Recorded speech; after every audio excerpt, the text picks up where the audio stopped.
Bonjour à toutes et tous. Bonjour. Je vais me présenter, je suis Jean-François Tête-Doigt, donc restaurateur à Lyon. J'ai un parcours assez classique dans la restauration. J'ai fait une école de management qui s'appelle l'Institut Paul Bocuse en 2009. Et puis par la suite, j'ai eu diverses expériences dans la restauration, que ce soit en salle ou en cuisine. Et j'ai décidé d'entreprendre dans la restauration traditionnelle en 2015. Donc j'ai ouvert un premier restaurant qui s'appelle Café Terroir, qui est situé dans le 2e arrondissement de Lyon, place des Célestins.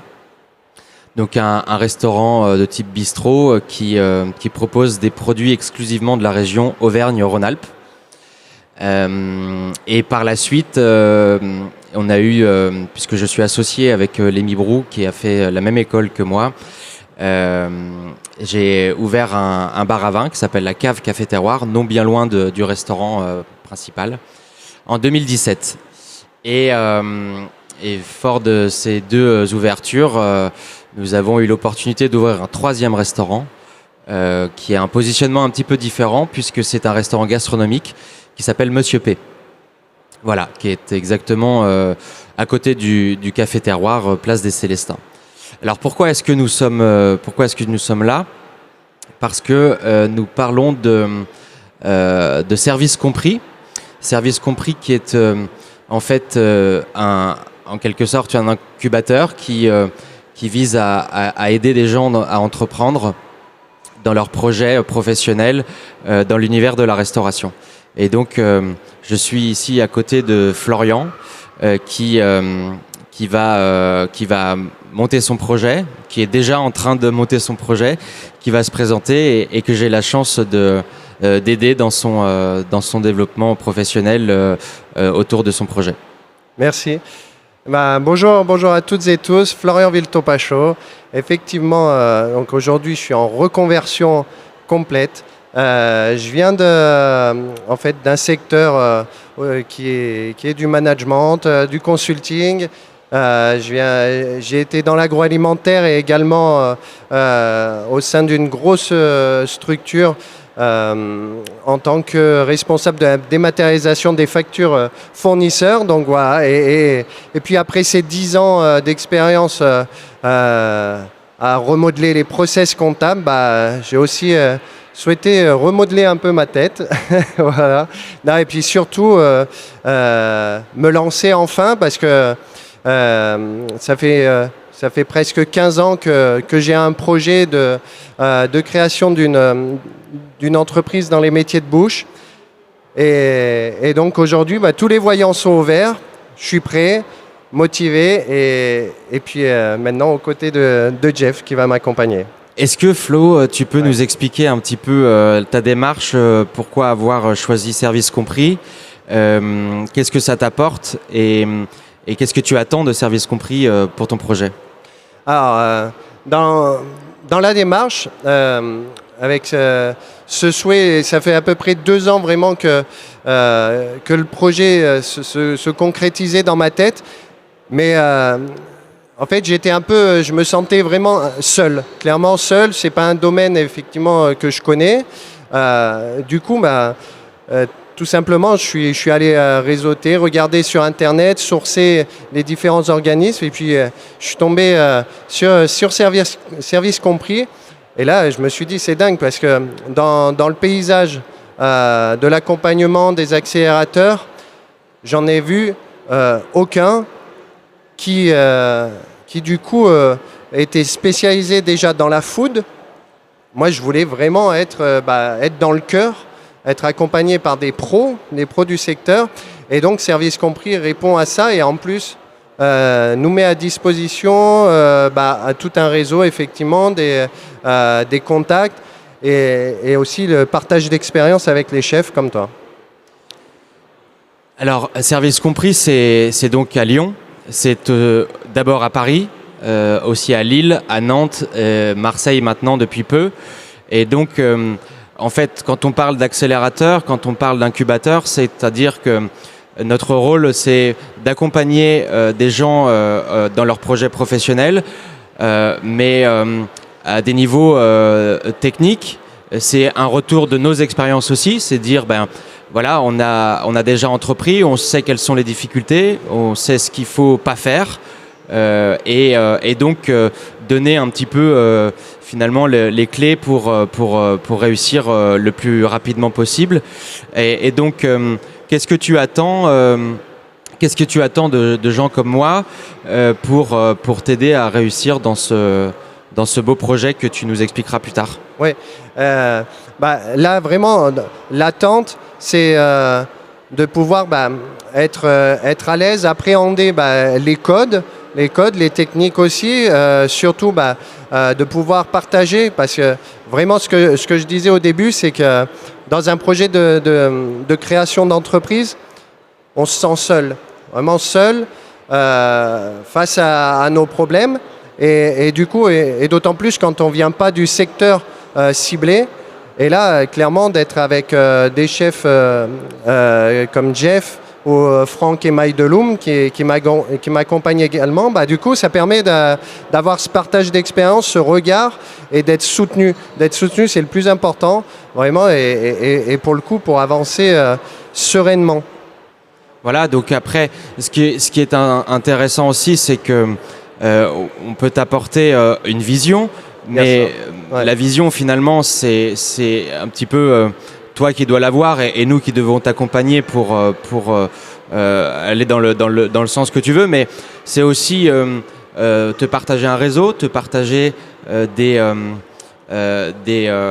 partenaires, c'est-à-dire un comptable qui va être spécialisé dans la restauration, puisque c'est quand même un métier à part, et en comptabilité, c'est extrêmement important d'avoir quelqu'un qui comprend notre secteur. C'est aussi trouver les bons fournisseurs selon ton projet. On va expliquer un petit peu, tu vas expliquer ton projet sans rentrer trop dans le détail, puisqu'on ne va pas tout dire non plus, mais c'est finalement trouver les bonnes personnes pour t'aider, en fait te faire gagner du temps et faire en sorte que tu puisses avancer le plus vite possible pour répondre à tes attentes et surtout à l'aboutissement d'un projet, puisque le but c'est d'ouvrir. C'est ça le but, c'est d'ouvrir. Et surtout, en fait, en amont, il y a toute la partie où on structure. Et on structure ensemble.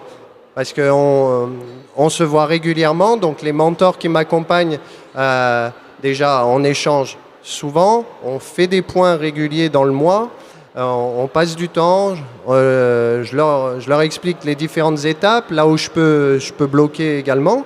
Et du coup, encore une fois, je ne me sens pas seul et je suis épaulé. Et en même temps, vous me donnez les bonnes trajectoires. Et ça, c'est hyper important. Ouais, et puis il y a aussi le fait de parfois être dans la confrontation pour ne pas laisser faire non plus.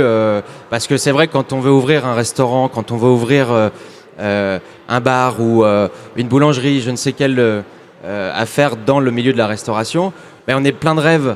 On a envie de tout faire, sauf qu'il y a beaucoup de contraintes. Il y a évidemment tout ce qui est les lois, il y a les licences, tout ce qui concerne en fait la bonne marche de l'entreprise, la RH, etc.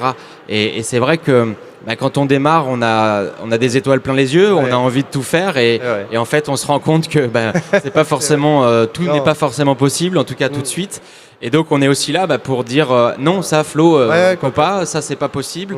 Il vaut mieux plutôt aller sur ce terrain-là et puis rencontrer plutôt telle personne en fonction de ce que tu veux vraiment faire. Ouais, c'est et en même temps, je garde mon énergie pour des choses ciblées. Je ne vais pas m'épuiser à aller dans la mauvaise direction sans qu'on m'ait alerté. Et ça, c'est vrai, c'est une chose hyper importante. Mais surtout, dans la création d'entreprises comme ça, je me rends compte, dans les échanges qu'on a, faut pas avoir peur de se remettre en question, vraiment. Faut entendre les conseils Parce qu'en fait, les sachants sont là, sont à côté de moi.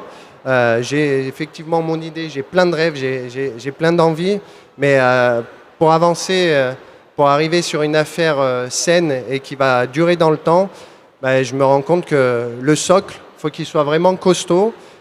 Et grâce, en fait, c'est ça, avec votre expérience, votre regard, ça permet vraiment de solidifier les bases. Alors si on parle un peu plus du projet sans trop rentrer dans le détail, parce que tu vas pas tout nous dire. Je vais en garder un peu. Est-ce que tu veux dire un petit peu un mot sur où tu en es dans les étapes et est-ce que tu as déjà un calendrier, un objectif d'ouverture et puis plus concrètement, dans quel secteur de la restauration tu es et ce que tu veux proposer à tes futurs clients? Okay, alors, le secteur ciblé, c'est la street food. On y est, voilà. Donc c'est ça, c'est le domaine de la street food sur Lyon. L'idée, c'est de monter une boutique sur Lyon, une enseigne qui va décliner en fait un monoproduit. Un monoproduit qui va se présenter soit à consommer comme tel ou aussi dans des codes plus de la finger food, donc il y a un monoproduit qui va se présenter sur un sandwich, un bun ou une salade. Et donc voilà, je ne veux pas trop en dire. Non, mais ce qu'on peut peut-être expliquer, c'est les problématiques que nous rencontrons en fait dans la mise en œuvre du projet. On est quand même allé on ne s'est pas déplacé, mais on est quand même allé voir jusqu'au Brésil sur des machines, des choses. Ce qui est intéressant aussi, c'est que nous-mêmes, qui sommes mentors dans le projet, on se confronte à des choses qu'on n'a pas forcément déjà vécues, mais finalement, on a quand même ce regard plutôt pertinent sur attention, est-ce que ça va vraiment fonctionner? Attention, est-ce que ça, c'est pas un petit peu trop lourd en investissement, etc. Ouais, c'est ça. Et puis surtout, c'est ne pas hésiter à explorer plusieurs pistes. C'est vrai qu'on est parti au Brésil. Je suis parti plus près il y a 2 semaines à Grenoble. Voilà, enfin, je suis parti. Donc c'est vrai que c'est un peu moins fun quand même. C'est un peu moins fun, c'est tout de suite un peu moins sexy, mais bon, après, je vais dire. Mais en fait, c'est ça,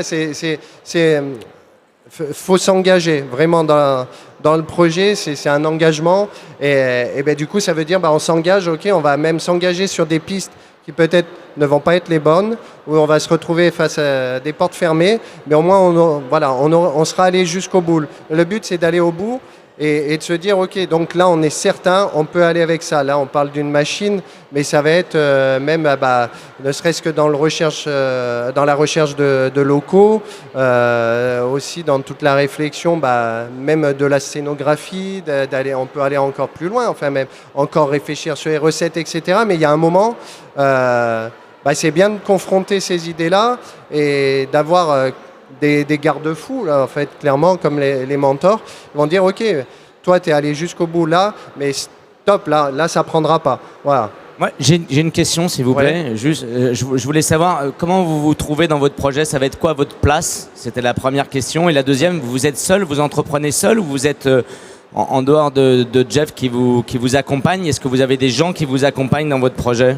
Alors, je vais être le seul sur le projet, mais pas tout seul dans l'aventure, en fait. Autour de moi, en plus de tout le réseau service compris, j'ai aussi des personnes qui m'entourent avec leurs expériences. C'est là où je me suis dit, en fait, encore une fois, on a ses propres armes. Et du coup, le réseau, l'entourage est hyper important. J'ai mon papa qui est spécialisé dans l'agroalimentaire, dans tout ce qui est agrément sanitaire, etc. Donc il va pouvoir m'aider dans tout ce qui concerne la HACCP. J'ai un ami qui est dans la communication, qui a son cabinet, son agence de com. Voilà, et plein d'autres personnes qui sont prêtes aussi à m'accompagner. Donc voilà, je suis seul, mais très bien entouré. C'est vrai que ce qui est très complexe en fait dans l'entrepreneuriat, c'est que il faut penser à tout. il y a la structure, il y a le côté juridique, il y a le côté comptable, finance, il y a l'offre, il y a les recettes, faire les fiches techniques, faire des essais. Selon si on utilise telle ou telle machine, eh ben, on va pas avoir la même recette parce que le rendu sera pas le même. Là, actuellement, on est confronté sur des essais machines avec une certaine recette. Alors, je peux pas tout dévoiler, mais où on a un gros doute sur le fonctionnement, sur le résultat finalement. Et c'est vrai que être accompagné à ce stade du jeu, c'est extrêmement important parce que c'est des décisions qui sont essentielles pour la bonne marche du projet, quoi. Oui, c'est clairement ça. Et on revient sur des choses finalement où on part avec des certitudes. Et il faut des certitudes à un moment donné pour déjà pour se libérer l'esprit, clairement, parce que c'est comme tu dis, il y a 12 millions de choses auxquelles on ne pense pas quand on se lance dans la création d'entreprise. Mais une fois qu'on en coche une, sincèrement, ça fait du bien. On redescend et là, on reprend de l'énergie pour aller voir ailleurs un autre sujet. Ouais, c'est vrai que pour ma part, j'ai la chance d'avoir une famille dans ce métier-là. Et donc, il y a beaucoup de choses que j'ai apprises, peut-être même sans le savoir, sans chercher à savoir, et qui m'ont donné la force d'entreprendre et finalement d'encaisser les coups, parce que ce qui est compliqué, c'est justement dans le cheminement du projet, c'est de se dire ça fonctionne pas, et donc on peut vite se décourager, on peut vite baisser les bras et se dire oh là là, ça va être insupportable, est-ce que vraiment ça vaut le coup de continuer, et il y a des gens qui entreprennent et qui sont finalement pas capable de surmonter des difficultés parce que c'est trop sentimental, parce que ils voulaient exactement faire telle chose, et en fait du coup ça marche plus. Ce qui est bien dans ton cas, c'est que on a bien conscience, tu as conscience de la difficulté, mais tu as une motivation telle que tu surmontes en fait la moindre difficulté, et puis le moindre problème se transforme en solution. Et c'est très agréable aussi pour nous dans l'accompagnement d'avoir quelqu'un qui en fait avance en permanence. Et c'est tout l'objet de notre rencontre, elle est là, c'est de se dire qu'on a un but commun, c'est de faire en sorte que ce projet fonctionne, que ce projet aille au bout, et qu'ensuite tu aies finalement toutes les armes pour combattre les difficultés prochaines, quoi. Non, c'est tout à fait ça. Vraiment, je comprends clairement l'importance de mettre son énergie à bon escient, mais jamais perdre, jamais perdre le moral, vraiment croire au projet, et les doutes, de toute façon, il y aura toujours des hauts, des bas. L'important, c'est pas de lâcher. C'est déjà, je me fais vraiment plaisir dans cette création-là, mais vraiment, j'ai pas envie de lâcher, et encore moins quand je sais que derrière, j'ai quand même beaucoup de cartes dans mes mains, services compris, les mentors, mon réseau aussi autour, mes proches qui m'accompagnent, ça c'est hyper important. Et donc vraiment c'est à toutes ces choses-là que je me rattache pour avancer, vraiment. Vous avez prévu d'ouvrir quand ? Alors le rétro-planning, on est sur une cible d'ici la fin d'année au début d'année prochaine. Voilà. Vraiment, la première boutique, ouverture aux clients à ce moment-là. Oui, alors ça, le timing, malheureusement, on ne le maîtrise pas totalement, parce que on est encore dans la phase de recherche des locaux, et ça s'affine en fait. Plus on avance, plus on se rend compte de ce qu'on a besoin vraiment pour ce projet.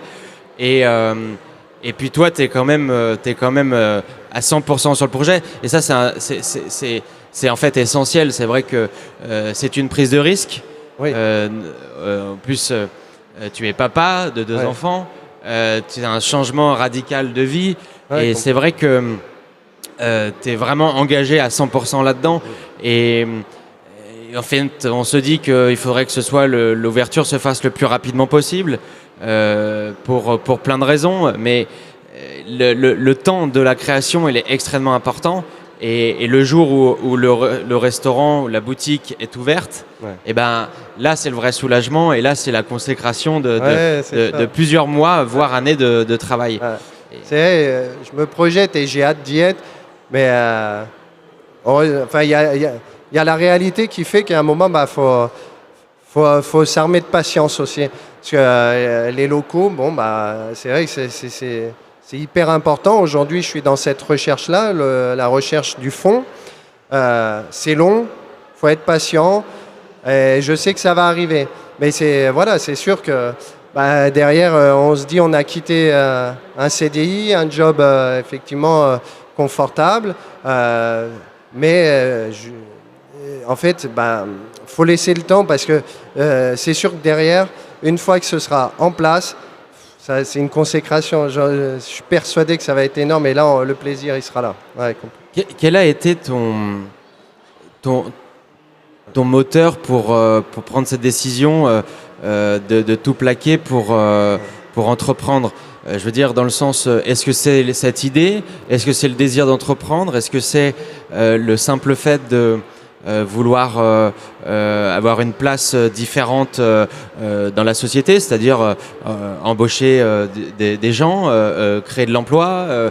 Quelles ont été tes motivations finalement pour arriver à ce choix-là? Alors déjà, la motivation, c'est ça. Ça fait plus de 10 ans que je réfléchis à créer mon entreprise dans les métiers de bouche. Déjà ça, c'est jamais sorti de ma tête. Et puis après, il y a la notion de plaisir. Là où j'étais, c'était confortable financièrement, encore une fois, mais sincèrement, enfin, routinier. Voilà. Et je me dis, mais j'ai 36 ans. Enfin, faut y aller, quoi. Enfin, voilà, il y a juste le risque, c'est quoi? C'est de se faire plaisir. Donc, en fait, c'est ça qui est impeccable. Et c'est une responsabilité d'entreprendre. Par contre, voilà, c'est une vraie responsabilité. Les questions, les premières questions, forcément, se posent au sein de la famille, sur l'organisation familiale. J'ai 2 enfants, une femme. On n'est pas de ce domaine-ci. L'implication est énorme, c'est sûr. Et donc, faut s'assurer au démarrage que l'entourage proche nous accompagne. Et quand il y a ça aussi, ça vient rajouter une autre motivation. C'est bon, les voyants sont ouverts au niveau mental, au niveau familial. J'ai un soutien à 100%. Et surtout, et puis aussi, il y a un aspect financier qu'il faut quand même avoir en tête. On ne peut pas y aller sans rien. Donc moi, j'avais fait en sorte pendant toutes ces années de mettre de l'argent de côté. Donc les voyants sont ouverts à ce niveau-là aussi. Donc c'est vrai que j'y vais avec moins de choses parasites dans ma tête. Et là, c'est pour ça que je te dis, je parle encore de plaisir, mais c'est au moins j'ai l'esprit libre. Voilà. Et donc à terme, ton objectif, c'est de dupliquer ton concept? Oui. Ouais, c'est ça. J'aimerais bien, c'est de créer une enseigne, une marque forte, où les gens vont entrer dans mon histoire, dans mon univers, avec une scénographie vraiment particulière. Et du coup, c'est un concept que je souhaite décliner d'abord, mais effectivement sur Lyon, ce soit déclinable aussi en B2B, et puis pourquoi pas plus loin en franchise, etc. Donc, il y a. On peut peut-être expliquer un petit peu la difficulté qu'on a de finalement se positionner dans la street food sans tomber dans l'industriel, en cherchant à valoriser des beaux produits. C'est quand même un challenge. Oui, c'est un vrai challenge. C'est un challenge aussi de conviction. Faut pas déroger à certaines choses. Effectivement, on parlait de remise en question, mais il y a des moments où peut-être ça ne sera pas finalement ce producteur-là, ça en sera un autre. Mais moi, je suis hyper attaché à la relation humaine et puis à l'histoire, en fait, à l'histoire qui est racontée sur chaque produit, parce que je veux aussi raconter une histoire dans mon produit, dans ce que je veux proposer. Et de la même façon, j'ai envie que les personnes qui vont travailler avec moi, mes salariés, ils soient aussi Sois embarqués. fier de, Ouais, voilà, c'est de ça. faire partie de cette entreprise. Moi, j'ai pas envie d'aller au boulot, tirer la tronche et puis et que à côté de moi, c'est pareil, il n'y ait pas de la stimulation en fait. Donc, c'est hyper important pour moi déjà d'emmener des gens avec moi, d'avoir des salariés. J'ai cet aspect-là relationnel très fort. Et puis en face, d'être confronté au client, au consommateur final et d'avoir tous ces retours-là, en fait, je sais que ça va nous booster, nous porter, et puis on va sans cesse avancer, créer, revoir, voilà. Et le concept, il est déclinable à l'infini. Donc voilà, on va. Comment tu vas te positionner dans ton entreprise? Est-ce que tu es... moi, je sais un petit peu, mais même beaucoup, mais l'idée, c'est quand même de partager justement ce point-là aussi. C'est-à-dire, est-ce que tu vas tout mettre en place et puis ensuite... finalement laisser la main sur la partie opérationnelle et toi t'occuper seulement du développement? Est-ce que tu veux intégrer totalement la boutique? Est-ce que tu seras seulement à la production? Comment tu envisages ton implication une fois ouvert? Alors, une fois ouvert, moi la vraie force, pour moi et ma volonté, c'est d'être dans le développement, en relationnel, en vente. Ça, c'est vraiment quelque chose qui me convient et qui me plaît vraiment. Toutefois, le produit, les recettes aujourd'hui, c'est moi qui les développe.